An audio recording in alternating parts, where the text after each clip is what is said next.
Madalas na itinuturo sa paaralan at sa ating mga tahanan ang kahalagahan ng kalikasan, ngunit ngayon ating napapabayaan. Mga basura ay iyong makikita, kumanan ka man o kumaliwa. Ang mga tao ay patuloy sa pagsusunog ng mga kalat, patuloy na pagsira at pagputol sa kabundukan, patuloy na pagpapakita ng pagkawalang disiplina. Kasalukuyang panahon ay nakakaalarma, polusyon ay lumalala.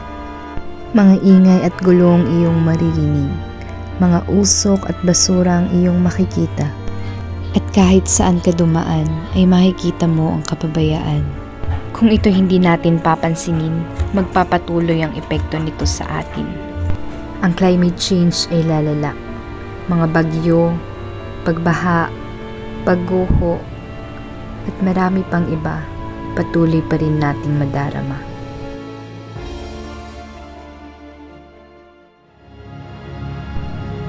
Kaya naman kailangan na natin ng pagbabago, mga pagbabagong dapat isinasa puso. Kalikasan ay ating pangalagaan. Simulan na natin ito sa pagtatanim ng mga puno at halaman.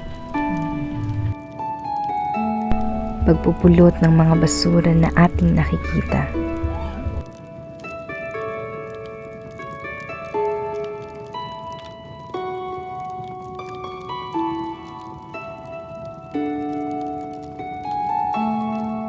At pagre-resiklo at pagsisegregate ng mga basura. Dapat lang na alagaan natin ang ating kalikasan dahil ito ay bigay sa atin ng Diyos. Yan ay nasasabi sa Genesis chapter 1 verse 29 to 30.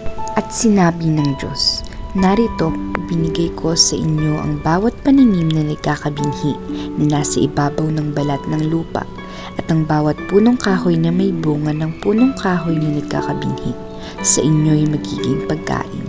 At sa bawat hayop sa lupa, at sa bawat ibon sa himpapawid, at sa bawat nagsisiusad sa ibabaw ng lupa na may buhay ay ibinigay ko ang lahat na pananim na sariwa na pinakapagkain at nagkagayon."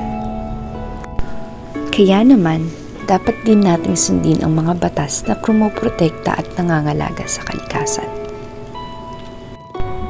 Batas Pambansa 7638, Department of Energy Act of 1992, RA 8749 o Philippine Clean Air Act, RA 9275 Philippine Clean Water Act, RA 7586 National Integrated Protected Area System Act of 1992, RA 9147 Wildlife Resources Conservation and Protection Act, RA 9003 Ecological Solid Waste Management Act of 2000,